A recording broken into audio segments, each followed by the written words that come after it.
여호수아 11장 말씀, 이 말씀에서는 이 가나안 지역 가운데서 북쪽에 있는 여러 지방들, 그 지방들을 정복하게 된 내용. 그래서 모든 정복 전쟁들이 마무리가 되는 그런 내용들, 이것이 소개가 됩니다. 그리고 우리가 내일 읽어가는 이 12장의 내용에서는 패배시켰던 모든 왕들의 목록을 다 기록을 해주고 있습니다. 그래서 그걸 보고 이제 나머지 13장에서부터 마지막 장 쭉 내용에서는 가나안 땅을 지파별로 분배하게 되고 마지막에 언약을 갱신하는 그런 내용들이 이제 앞으로 우리가 읽어가는 성경의 내용이 될 겁니다. 그래서 오늘 읽은 이 말씀 속에서 북부 지방에 있었던 모든 나라들이 이스라엘을 대적하다가 결국 그들도 똑같이 앞선 모든 나라의 왕들처럼 이스라엘을 대적한 그런 모든 나라들처럼 결국 그들이 패망하게 됐다라는 사실들을 오늘 본문 속에서 우리에게 알려주고 있습니다. 거기에 대표적으로 우두머리 역할을 했던 족속이 어느 족속이냐면 하솔이라고 하는 곳입니다. 이 하솔을 거느렸던 야빈 왕이 북부에 있는 모든 지방에 있는 족속들에게 전가를 보내서 우리가 함께 동맹을 해서 이스라엘과 더불어 싸우자라고 하는 말을 건넵니다. 본문 1절로 한번 가서 보면은 하솔왕 야빈이 이 소식을 들었다. 이것은 우리가 9장에서 10장에서 읽었던 것처럼 남부에 있는 모든 지방의 민족들이 이스라엘을 대적하다가 마침내 그들조차도 이스라엘에 의해서 패망을 당하게 된 사실을 이야기합니다. 그런 과정에서 하나님은 기적 같은 일을 이루어 주셨다는 것을 우리가 함께 살펴보았죠. 칼에 맞아서 죽은 사람들보다도 하나님께서 이들에게 내렸던 큰 우박으로 말미암아 죽은 사람이 더 많았고 또 해와 달을 멈추게 해서 그들이 패망을 당하게 되는 놀라운 기적이 함께 있었다는 겁니다. 이러한 소식들을 들었던 이 하솔 왕과 주변의 민족들은 더 큰 두려움에 휩싸이게 된 겁니다.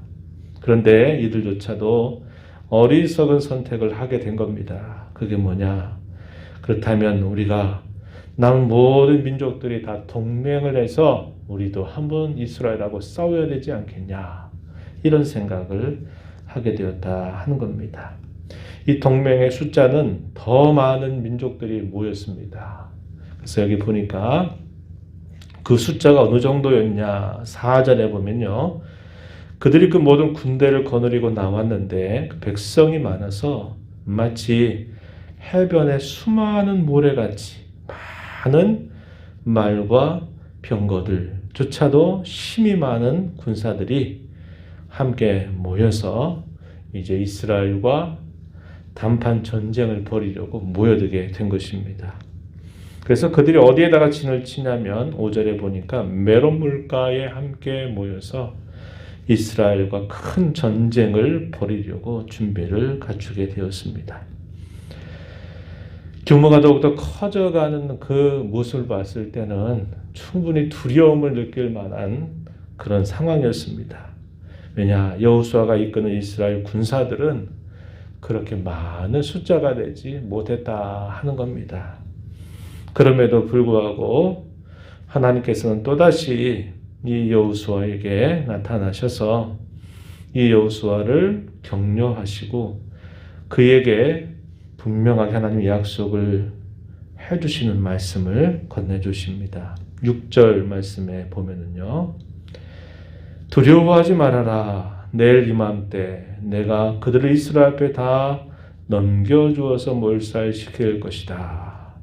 그들의 말 뒷발에 힘줄을 끊어라. 그들의 병거를 불살러라 하시는 하나님의 말씀이 여호수아에게 임하게 됩니다. 그러면서 하나님께서 말씀하신 이 말씀을 따라서 여호수아가 모든 군사들을 데리고서 메론 물가에 모여 있는 이 대적들을 습격하게 됩니다. 습격하게 되는데 그 과정이 대단히 치열했을 것인데 결과적으로 어떻게 이야기하냐면 8절에 보면요. 여호와께서 그들을 이스라엘의 손에 넘겨주셨기 때문에 그들을 격파했다.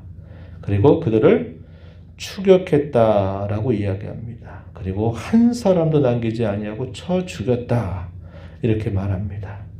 격파했고 추격했고 쳐 죽이는 일을 그들이 하게 됐다고 이야기합니다. 그리고서는 하나님께서 자기에게 명령하신 것처럼 그들 말의 뒷발의 힘줄을 끊어버리고 그들의 병거를 불로 살랐다. 이렇게 이야기합니다.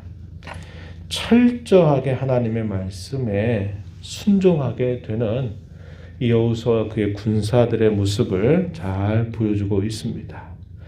숫자적으로 말이 될 수 없는 그런 전쟁임에도 불구하고 이스라엘 백성들은 마치 하나님의 군사들처럼 용맹스러웠고, 반면에 이 대적하는 수많은 이 민족들은 숫자적으로는 어마어마하지만 이들은 이미도 두려움에 휩싸여 있는 그런 상황에 있었기 때문에 그 전쟁의 승패는 아주 선명하게 드러나게 된 것입니다.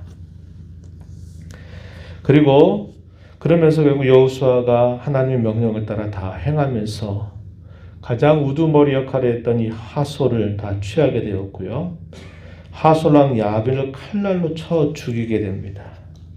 그리고 더 나아가서 호흡이 있는 모든 사람을 한 사람도 남김없이 다 처단하게 됩니다. 11절 말씀에 보면은 그 가운데 모든 사람을 칼날로 쳐서 진멸하여 호흡이 있는 자는 하나 남기지 아니하고 하솔을 불로 살랐다. 이렇게 이야기해 줍니다. 이런 모든 전과를 남기게 되는 이런 중요한 계기가 어디에 있느냐라고 설명해 주기를 본문이 강조하고 있는데요. 15절 가서 보면은 이렇게 말합니다. 여호와께서 그의 종 모세에게 명령하시는 것을 모세는 여호수아에게 명령하였고 여호수아는 그대로 행하여 여호와께서 모세에게 명하신 모든 것을 하나도 행하지 아니한 것이 없었다. 이렇게 얘기합니다. 강조되고 있는 표현이 뭘까요? 하나도 행하지 아니한 것이 없었다. 여호와 하나님께서 모세에게 그리고 모세를 통해서 여호수아에게 주어진 이 하나님의 명령에 대하여 하나도 행하지 아니한 것이 없을 만큼 철저하게 순종함으로 그들이 이러한 큰 승리를 거두게 되었다는 것을 보여주고 있습니다. 이 표현이 대단히 강조가 되고 있다는 겁니다. 하나님께서 명하신 대로 순종했다라고 하는 이 표현, 9절에서도 우리가 표현 읽어봤죠? 여호수아가 여호와께서 자기에게 명령하신 대로 행했다. 12절 하반절에도 여호와의 종 모세가 명령한 것과 같이 하였다. 조금 전 읽었던 15절에서도 행하지 아니한 것이 하나도 없었다. 이렇게 이야기해 줍니다. 또 마지막 23절로 가서도 보시면은 이렇게 말합니다. 이와 같이 여호수아가 여호와께서 모세에게 말씀하신 대로 그 온 땅을 점령하여 이스라엘 지파의 구분에 따라 기업으로 주었다. 그 땅의 전쟁이 그쳤다. 말씀하신 대로 행했다. 말씀하신 대로 이루셨다. 이런 말씀이 오늘 본문 속에서 강조가 됩니다. 하나님은 약속하신 바와 같이 그대로 그 약속대로 말씀하신 대로 하나님은 이루어 주셨고 여호수아는 하나님이 그에게 하신 말씀대로 하나도 남김없이 다 행했다. 그 결과 모든 전쟁에서 이스라엘 대적할 나라가 없었고 이스라엘은 전쟁을 할 때마다 승전하게 되는 그런 결과를 남겼다. 이렇게 본문이 우리에게 잘 가르쳐 주고 있습니다. 이러한 전쟁들이 한 얼마 동안 진행되었을까요? 상당히 오랜 시간 동안 진행이 되었다는 것을 우리가 알게 됩니다. 여기 18절 말씀 가서 보면은 이렇게 말합니다. 여호수아가 그 모든 왕들과 싸운 지 오랫동안 이렇게 표현했습니다. 학자들이 쭉 이러한 것들을 정리해 보니까 약 7년 정도의 시간 동안 계속적인 전쟁을 벌인 것으로 본다 이 말입니다. 그래서 우리가 중앙에 여리고성을 점령하기 시작해서 아이성을 점령하고 남부 쪽에 예루살렘 왕 아도니 세덱을 중심으로 해서 다섯 나라가 연합해서 이 남부 쪽에서 전쟁을 벌이고 또 이 북부 지방에 하솔 왕 야빈을 중심으로 해서 모든 민족들이 연합군을 형성해서 이스라엘과 전쟁을 벌여서 그 전쟁 속에 승리하게 된 이 시간들이 7년이라고 하는 시간입니다. 우리는 한 장씩 읽어보니까 그냥 순식간에 이런 일들이 다 일어난 것처럼 보이지만요. 이만큼 오랜 시간들이 흐르면서 정복 전쟁을 결국 마무리하게 되었다라는 것을 이렇게 우리에게 잘 보여주고 있다는 것입니다. 그래서 남쪽으로는 세일로 올라간 한락산에서부터 그리고 북쪽으로는 헤르몬산, 레바논 골짜기, 바알갓까지 이를 때까지 결국 모든 것을 다 차지하게 되었다라고 성경이 가르쳐 줍니다. 살아남은 한 족속이 있었어요. 어느 족속입니까? 기브온 족속만. 히위 족속에 속해 있었던 이 기브온 족속만이 그들이 살아남아서 이스라엘 백성들로 편입되는 이런 특별한 일 외에는 모든 사람들이 다 결국 이스라엘을 대적하다가 전멸하게 되었다라고 알려줍니다. 19절에 보세요. 기브온 주민 히위 족속 외에는 이스라엘 자손과 화친한 성읍이 하나도 없고 이스라엘 자손이 싸워서 다 점령하였다라고 이렇게 이야기해 줍니다.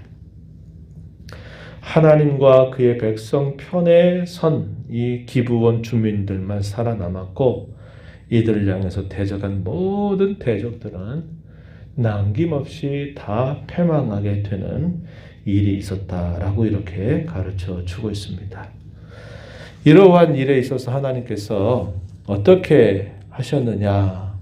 왜 이 기브온 주민은 이스라엘에게 화치는 조약을 맺으면서 이스라엘 백성들의 종이 되겠다라고 말하고 반면에 모든 이 가나안 족속들, 나머지 가나안 족속들은 왜 다 이스라엘과 싸워서 마침내 패망하게 되었는가? 그 근본적인 이유에 대해서 설명해 주는 말씀 20절 한번 보시기 바랍니다. 20절 그들의 마음이 완악하여 이스라엘을 대적하여 싸우러 온 것은 여호와께서 그리하게 하신 것이다. 그들을 진멸하여 바치게 하여 은혜를 입지 못하게 하시고 여호와께서 모세에게 명령하신 대로 그들을 멸하려 하심이었다. 하나님의 의도가 있었다는 겁니다. 기브온 주민은 자기들이 지혜를 발휘해서 자기들의 목숨을 건지고 구원을 받은 것처럼 보이고 다른 모든 족속들은 그저 이스라엘과 싸우자 하는 마음 가지고 이렇게 하다가 패망하게 된 것처럼 보이는데 거기에는 하나님의 의도가 있었다. 그분의 계획이 있었다라고 이야기합니다. 이 기브온 주민들은 하나님께로부터 은혜를 입었다 이 말입니다. 그러나 반면에 모든 다른 패망한 족속들은 어떻게 된 거라고 이야기합니까? 그들의 마음을 완악한 대로 내버려 두셨다는 겁니다. 왜? 그들의 죄를 심판하시기 위해서 하나님 그렇게 하셨다는 겁니다. 이게 성경이 우리에게 가르쳐주는 놀라운 진리라고 하는 거예요. 수요일 날에도 소개했지만요. 신명기 9장 4절로부터 6절 말씀에 보면은 이렇게 얘기합니다. 모세가 이스라엘 백성들의 정복 전쟁을 앞두고서 한 말입니다. 너희가 그 가나안 땅을 차지하게 되는 것은 너의 의로움이나 너의 정직함 때문이 아니다. 이 말은 네가 가지고 있는 실력이나 네가 잘했기 때문이 아니라 그것은 오직 하나님께서 그들의 죄악, 가나안 땅의 죄악을 너희를 통해서 심판하시려고 하시기 때문이고 하나님께서 너희의 조상 아브라함과 이삭과 야곱에게 하신 약속을 하나님이 이루어 주셔서 너희가 그 땅을 차지하게 될 거다.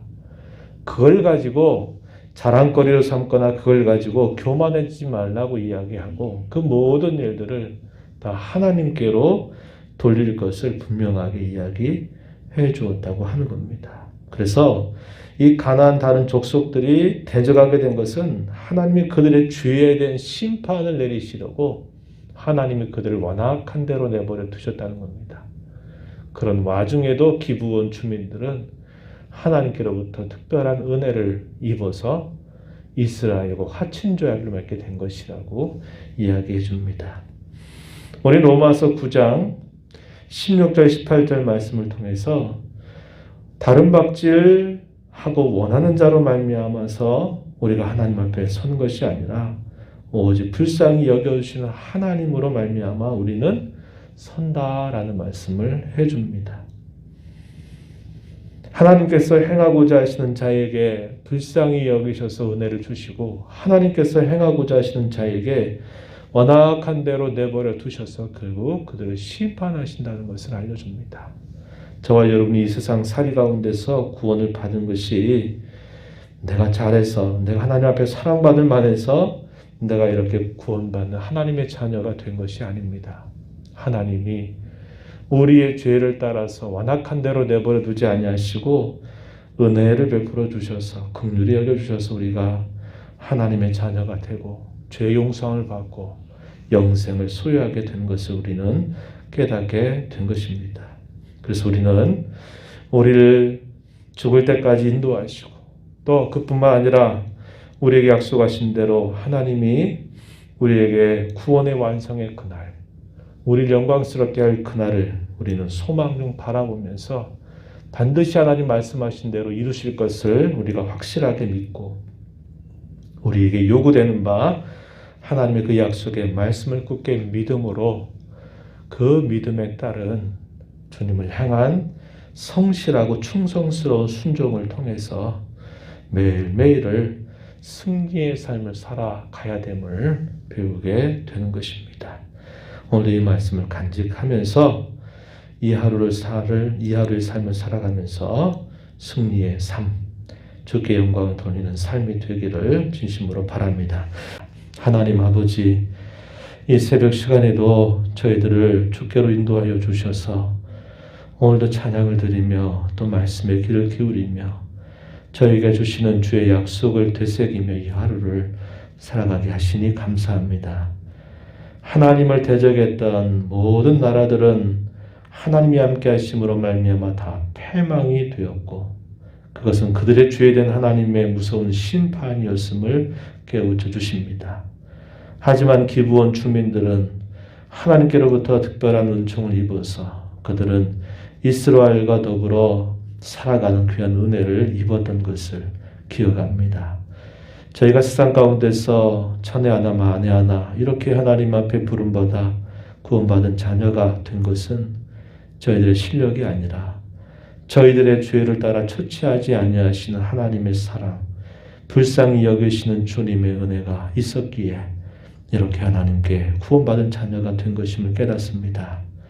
이러한 은혜에 늘 감사하고 감격하는 저희가 되게 하시고 육신의 장막을 벗을 때까지 끊임없는 영적인 전투가 계속되는 것을 기억하고 하나님이 약속하신 대로 이루실 것을 믿는 믿음으로 그 믿음에 따라서 주님이 저희에게 날마다 깨우쳐 주시고 요구하시는 주님의 뜻을 잘 순종하여 살아가는 삶이 되게 하여 주셔서 승리의 삶, 주께 영광 돌리는 삶을 살아가는 저희들이 되게 하여 주옵소서. 은혜의 보호자 앞에 나와서 아버지의 은혜를 간절하게 구하는 모든 심령들을 용납하시고 간구에 귀를 기울여 주옵소서. 귀하신 예수님의 이름으로 기도하옵나이다. 아멘.